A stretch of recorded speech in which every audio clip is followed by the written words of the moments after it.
নমস্কার বন্ধুরা, প্রেরণা বাংলা মোটিভেশন চ্যানেলের একটি নতুন পর্বে রইল সবাইকে আমন্ত্রণ। বিশ্বাসে মেলায় পরম বস্তু, আর তর্কে বহু দূর। চোখ বন্ধ করে যেমন সবাইকে বিশ্বাস করা এ মূর্খের কাজ, ঠিক তেমনভাবেই অবিশ্বাস নিয়ে সকলের সাথে বাস করাও কোনো বুদ্ধিমানের কাজ নয়। আপনি যদি চান যে আপনাকে সকলে বিশ্বাস আর ভরসা করুক, তাহলে সবার প্রথমে আপনাকে বিশ্বস্ত হতে হবে। সন্দেহ প্রবণতা আপনাকে কিছুই দেবে না, সে প্রথমেই কেড়ে নেবে আপনার শান্তি। আপনি যদি একজন বিশ্বস্ত মানুষ হন, তাহলে আপনি হবেন সব থেকে সুখী। আর এর জন্য প্রথমেই নিজেকে বিশ্বাস করার সব থেকে প্রয়োজন। যে মানুষ বুদ্ধি আর বিচক্ষণতার সাথে অন্য মানুষকে বিশ্বাস করতে পারে, সেই জীবনে অর্জন করতে পারে।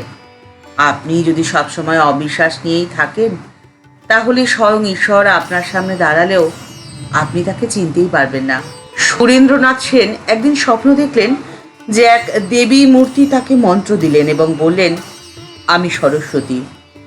মন্ত্র তিনি জপ করলেন না, কারণ তার বিশ্বাস হলো না। ঠিক এই ঘটনার 7 বছর পরে তিনি শ্রীমাকে দর্শন করতে জয়রামবাটি গেলেন। শ্রীমা যখন তাকে দীক্ষা দিলেন, তখন তার সেই স্বপ্নে পাওয়া মন্ত্রের কথা মনে পড়ে গেল। তিনি বাহ্য জ্ঞান শূন্য হয়ে গেলেন। জ্ঞান হলে দেখলেন যে স্বপ্নে দৃষ্ট দেবী মূর্তি আর শ্রীমার মূর্তি দুটোই এক। মাকে বলতে গেলেন, মা, আমি অনেক দিন আগে স্বপ্নে একটি মন্ত্র পেয়েছিলাম। শ্রীমা তখন তাকে থামিয়ে দিলেন। থামিয়ে দিয়ে বললেন, কেন, মিলছে না?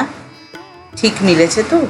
তখন সুরেন্দ্রনাথ সেন মায়ের মুখের দিকে অপলক দৃষ্টিতে তাকিয়ে রইলেন আর ভাবলেন যে তিনি কতটাই মূর্খ, যে 7 বছর আগে যে মন্ত্র তিনি পেয়ে গেছেন, সেই মন্ত্র তিনি অবিশ্বাসের জন্য গ্রহণ করেননি। তার এই ক্ষুদ্র জীবন থেকে মূল্যবান 7টি বছর তিনি নষ্ট করে ফেলেছেন। তিনি মায়ের পায়ে প্রণাম করে মাকে বললেন, মা, আমি এ কি করলাম? মা তখন তাকে আশ্বস্ত করে তার প্রণাম গ্রহণ করলেন। শ্রীমা নরদেহে সেই আদ্যাশক্তি। মায়ের সম্পূর্ণ জীবনের যে কোনো অংশেই কৃপা, দয়া, করুণা প্রভৃতি বৈশিষ্ট্যের যত সহজে পরিচয় পাওয়া যায়, কঠোর আর প্রচণ্ড রূপের পরিচয় সেই পরিমাণে পাওয়া যায় না। ব্যতিক্রম একটি ঘটনা, যে ঘটনার কথা মা নিজে মুখেই বলেছেন। তখন ঠাকুরের তিরোভাব হয়েছে, মা রয়েছেন কামারপুকুরে। মা বলছেন, হরি সেই সময় কামারপুকুরে এসে বেশ কিছুদিন ছিল। একদিন আমি পাশের বাড়ি থেকে আসছি, এসে বাড়ির ভিতরে যেই ঢুকেছি, অমনি হরিশ আমার পিছু পিছু ছুটছে। হরিশ তখন খ্যাপা, তার পরিবার তাকে পাগল করে দিয়েছিল। তখন বাড়িতে আর কেউ নেই, আমি কোথায় যাই? তাড়াতাড়ি ধানের হামারের চারদিকে ঘুরতে লাগলাম। তখন ঠাকুরের জন্মস্থানের ওপরে ধানের গোলা ছিল, কিন্তু ও কিছুতেই ছাড়ে না। 7 বার ঘুরে আমি আর পারলাম না, হাঁপিয়ে গেলাম। আর ঠিক তখনই আমি নিজ মূর্তি ধরে দাঁড়ালাম। তারপর ওর বুকে হাঁটু দিয়ে জিভ টেনে ধরে গালে এমন চড় মারতে লাগলাম যে ও হে হে করে হাঁপাতে লাগলো। আমার হাতের আঙ্গুল তখন লাল হয়ে গেছে। এখানে নিজ মূর্তি কথাটি অত্যন্ত লক্ষণীয়। যে কথা বলেছেন স্বামীজি মায়ের সম্বন্ধে, স্বামীজি বলতেন, তিনি বগলার অবতার, সরস্বতী মূর্তিতে বর্তমানে আবির্ভূতা। ওপরে মহাশান্ত ভাব, কিন্তু ভেতরে সংহার মূর্তি। তাই কারো বাহ্যিক রূপ দেখে তার বিচার করা একদমই মূর্খামি। আপনাকে বিচক্ষণ হতে হবে, আর এই বিচক্ষণ হতে পারবেন তখনই যখন আপনি আপনার অন্তর্দৃষ্টি দিয়ে বিচার করতে শিখবেন।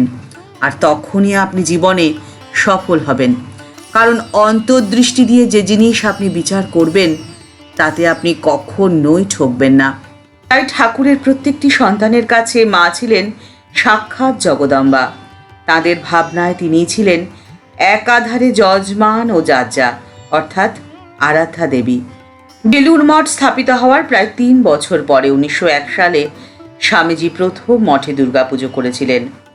এই দুর্গোৎসবের সংবাদ প্রেরণ করে স্বামীজি তার 5 শিষ্যদ্বয় ভগিনী নিবেদিতা ও সিস্টার ক্রিস্টিনকে লিখলেন, আমরা এনেছিলাম মায়ের মাটির প্রতিমা। তার 10 হাত, সিংহের ওপরে তার এক চরণ, অন্যটি অসুরের ওপরে। তার 2 কন্যা, একজন ঐশ্বর্যের দেবী আর অন্যজন বিদ্যা ও গীতবাদ্যের দেবী, দুজনেই কমলাসনা। তাদের নিচের সারিতে মায়ের 2 পুত্র, শৌর্য ও জ্ঞানের দেবতা। হাজার হাজার মানুষ আনন্দে মেতে উঠেছিল আমাদের মাকে ঘিরে। আর এই জীবনে আনন্দে থাকার জন্য প্রয়োজন নিজেকে চেনা, আত্মের স্বরূপকেই উদ্ঘাটন করা। আপনাকে এক থালা সোনা কখনোই আনন্দ দিতে পারবে না, যতটা আনন্দ আপনাকে দিতে পারবে আপনার নিজস্ব উপলব্ধি। আর তাই তো স্বামীজি বলছেন, আত্মস্বরূপই শেষ কথা, আর কিছুই নয়। কারণ আত্মস্বরূপের মহিমার সাথে তুলনীয় আর কিছু আছে কি? আত্মস্বরূপই হলো জীবনের সর্বোচ্চ আদর্শ, যেটা আপনি পেতে পারেন আপনার বিশ্বস্ত হওয়ার মধ্যে দিয়ে। আপনি যদি বিচক্ষণতার মধ্যে দিয়ে বিশ্বস্ত হয়ে উঠতে পারেন, তাহলে আপনি আপনার প্রকৃত সত্তাকে উপলব্ধি করতে পারবেন। আর এই প্রকৃত সত্তার উপলব্ধি হলো জীবনের একমাত্র উদ্দেশ্য, যেটা আপনাকে পরম আনন্দ দেবে। ঠাকুরমা ও স্বামীজির চরণে প্রণাম জানিয়ে আজকের পর্ব এখানে শেষ করলাম। দেখা হচ্ছে পরের পর্বে। ভিডিওটি যদি ভালো লেগে থাকে তাহলে তা শেয়ার করার অনুরোধ করছি। আর আমাদের এই চ্যানেলটি ভালোবেসে আমাদের পরিবারের সদস্য যারা হয়ে গেছেন তাদের জানাই অসংখ্য ধন্যবাদ, প্রণাম ও ভালোবাসা। আর যারা এখনও এই চ্যানেলটি সাবস্ক্রাইব করেননি তাদের কাছে বিনীত অনুরোধ রইল এই চ্যানেলটি সাবস্ক্রাইব করে বেল বাটনটা ক্লিক করে দিয়ে অল বাটনটিতে ক্লিক করে দেওয়ার জন্যে। তাহলে এই চ্যানেলে ভিডিও আপলোড হওয়ার সাথে সাথেই আপনার কাছে নোটিফিকেশান চলে যাবে। সবাই ভালো থাকবেন, সুস্থ থাকবেন। নমস্কার।